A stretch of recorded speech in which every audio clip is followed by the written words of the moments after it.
Dear brothers and sisters, today we have Reverend Father Irdiyasamy Capuchin for our Sunday message on the body and blood of Christ. Father Irdiyasamy was a famous formator and seminary rector several times. He has his master's degree in philosophy in Gregorian University. He is a famous retreat preacher. He was international animator for the Secular Franciscan Order. Here comes Reverend Brother Irdiyasamy. My dear brothers and sisters, today we are celebrating the feast of the Holy Eucharist, the body and blood of Christ. Eucharist in the Church is understood as a communal sacrificial meal offered by the community of believers along with the priest to the Heavenly Father, together with Jesus for the remission of sins, and as an offering of gratitude and thanksgiving. The Eucharist is essentially and of its very nature a community action in which every person present is expected to be an active participant, with the priest presides over it. The Eucharist is a sacrifice offered by the Christian community to the Father. Every sacrifice involves parting with something precious and hence involves pain. Every sacrifice involves an offering. Here in the Eucharist, Jesus offers himself and his life out of love for us, his friends. He completes this offering on the cross as he offers himself totally to the Father. This offering is a gift, and every gift involves the giver and the receiver. It is sacrifice to the giver and the gift to the receiver. Jesus here uses the symbol of a meal to make us realize his presence. Every meal has its social dimension. Each and every celebration of ours, religious or secular, ends with a meal. A meal unites people, holds the family together, and builds a community. Jesus uses this simple celebration of a meal to give us his closeness to us. It is built up on the idea of a family where everyone shares the common food and all are equal. The sacrificial meal. Every Eucharist takes place in the context of a community. In this communal sacrificial meal celebrated by the community, we have the presence of Jesus, who is the victim, the altar, and the priest. He offers himself to the Father as a special offering for the reconciliation of the world. The Eucharist is offered and shared in a community as a fulfillment of the final mission of Jesus to save the world. In this communal sharing, there is no difference of caste and creed and language, as all partakers are equal. Several elements are involved in the word Eucharist. It is symbolic, it is a sacrifice, it is a meal, it is a memorial meal, and it is done in the community and is celebrated by the Church. This special feast of Corpus Christi is celebrated in remembrance of Jesus, who gave his life for our salvation and commanded us to celebrate the sacrament of the Holy Eucharist in his memory. The feast owes its existence to Blessed Julian of Liege, who began devotion to the Blessed Sacrament in around 1230.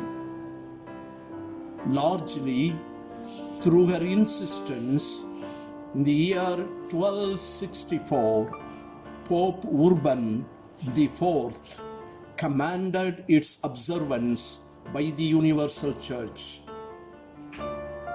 The readings of today emphasize the theme of Eucharist as a sign of the covenant. The idea of the covenant is one that pervades the whole of the Hebrew Testament and is carried on into the Christian Testament. The word covenant and testament are the same in meaning, so it is significant that this word is used to describe the two linked traditions. A covenant is an agreement, a solemn agreement between two parties. From the earliest times, God established such covenant or agreements to his people as he promised to protect them and care for them, while the people bound by their fidelity were to remain loyal to him. In the Bible, we have a history of covenant. God signs a covenant with Noah. We read from the book of Genesis, chapter 6, verses 18, that he would save Noah and his household from the devastations of the flood. With Abraham, God signs the covenant, commanding him to leave his country and kindred, making the father of many nations. God signs a covenant with Moses, taken in the book of Exodus, chapter 24, consigning to him the 10 Commandments.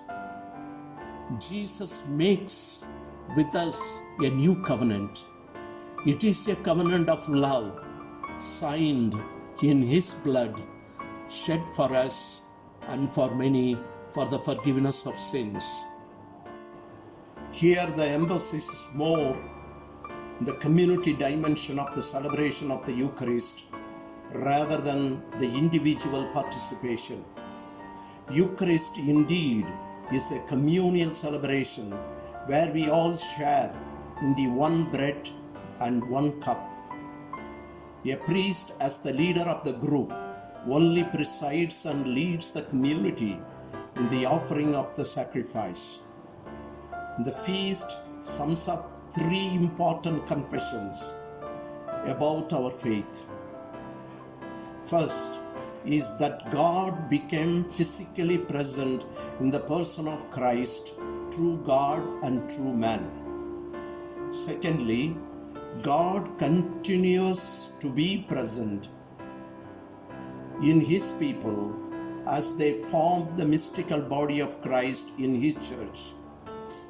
Thirdly, the presence of God under the form of bread and wine is made available to us on the altar at Mass and preserved there for our nourishment and worship. Jesus gives us his body and blood so that he might live in us and become life for the world. Saint Paul tells Corinthians that they are participating in the body and blood of Christ and not their own meal.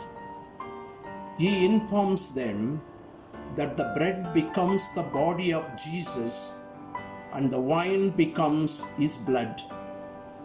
He advises them to make Eucharist as the center of their lives because of practical reasons, as the church at Corinth had problems with unity, mainly due to their economic status. When the church came together to celebrate the Eucharist, they also had their meal together as a single community. Thus, there is no place in Christianity for individualism. It is a horizontal faith. We go to God with and through all those around us. That is the reason why St. Paul asked the community to share the meal together, because Jesus broke the bread and shared, saying that it is his body. Same thing he did with wine, saying it is his blood. Through this sharing, we become one with him.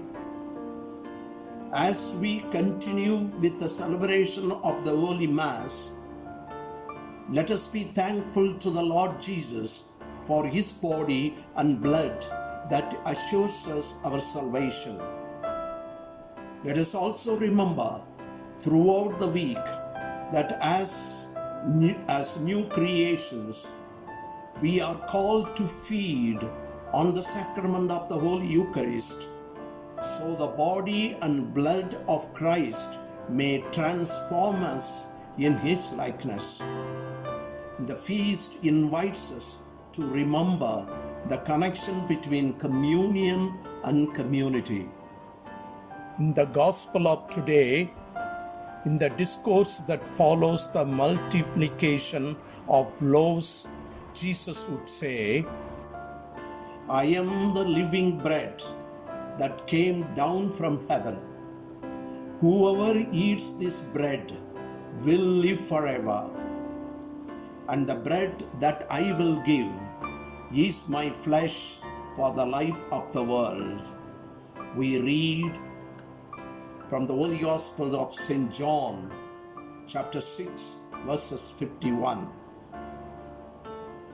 As we know this passage as a clear allusion to the Eucharist. Earlier in the passage, Jesus compares the Eucharist to the manna that the people of Israel ate in the desert. Though Jesus says analogically, Eucharist is bread that came down from heaven, we know that the Eucharist does not fall from the skies as a manna did. This is what I find so inspiring. Just as Jesus was God who came down from heaven but did not fall from the skies, he took his flesh from another human person, a woman, Mary. The Eucharist is bread that comes down from heaven, but it does not fall from the skies. It takes the form of the bread that we offer in blessing to God. Therefore, every time we celebrate the Eucharist, we are celebrating the enactment of the mystery of Incarnation. In the mystery of Incarnation, the Word became flesh. He lived among us, as we read from the Holy Gospel according to St. John, chapter 1, verses 14. In the mystery of the Eucharist, God takes flesh so that he could become part of our flesh and blood. And this awareness is so awesome. God takes flesh so that he could become part of our flesh and blood. St. Paul reminds us, the Lord Jesus, on the night when he was betrayed, took a loaf of bread, and when he had given thanks, he broke it and said, "This is my body that is for you. Do this in remembrance of me." In the same way, he took the cup also after supper, saying, "This cup is the new covenant in my blood. Do this as often as you drink it in remembrance of me. We read First Letter of St. Paul to the Corinthians, chapter 11, verses 23 to 25. As we participate in the Eucharist on this feast of the precious body and blood of our Lord, may we so worthily partake of the body and blood of Christ that we may come to share in the divinity of Christ, who humbled himself to share in our humanity. In the Holy Eucharist, we have everything to receive, nothing to give. This is a gift from the goodness, gratuity, and generosity of Jesus. We celebrate this covenant of love that at every Mass. Our beloved Father, Saint Francis of Assisi, Padre Pio, John Maria Vianney, Mother Teresa, and all other saints had great devotion to the Eucharist. They received energy, grace, and life to live their heroic, sanctified life from this Eucharist. My dear brothers and sisters, in the Eucharist, we see Jesus breaks the bread, so we also need to be broken. When we break ourselves, we create brotherhood. Wherever you create brotherhood, there you institute an Eucharist, because every Eucharist is the celebration of brotherhood. Whenever we break our egoism, whenever we break our anger, jealousy, hatredness, and bitterness, we celebrate Eucharist among us. Let us make our home as a Eucharist, where we share together, loving together, embracing together, sharing our love together, and above all, forgiving one another.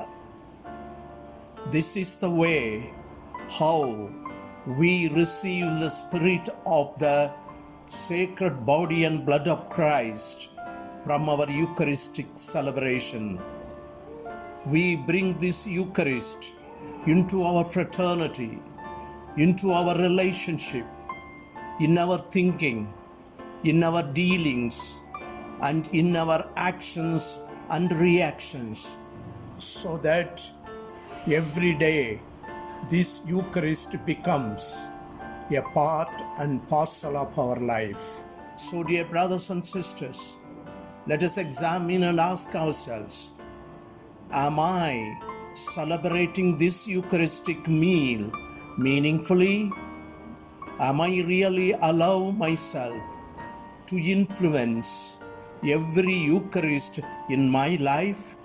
Am I really understand and value the celebration of Eucharist for my growth in spiritual life? Yes, my dear brothers and sisters, we have received a great gift of living Jesus in the sacrament of the Eucharist. Without Eucharist, there is no church. Without church, there is no Eucharist. Church and Eucharist live together. Eucharist is the vital force in the church. Everyone who participates in the body and blood of Jesus Christ becomes another Christ. Let us live this Eucharist in our day-to-day life situations, and it is our vocation and essence of our life. Let us become Eucharist for another. Let us break ourselves so that we may touch the unknown. Without breaking to our selfishness, we cannot touch the unknown. So let us ask our Eucharistic Lord today that as He is broken for our sake, let us also be broken every day from our selfishness for the growth of others. Make every Mass your first Mass, the last Mass and your only Mass. May the Eucharistic Lord bless you all. Let us pray. Thank you, dear Father.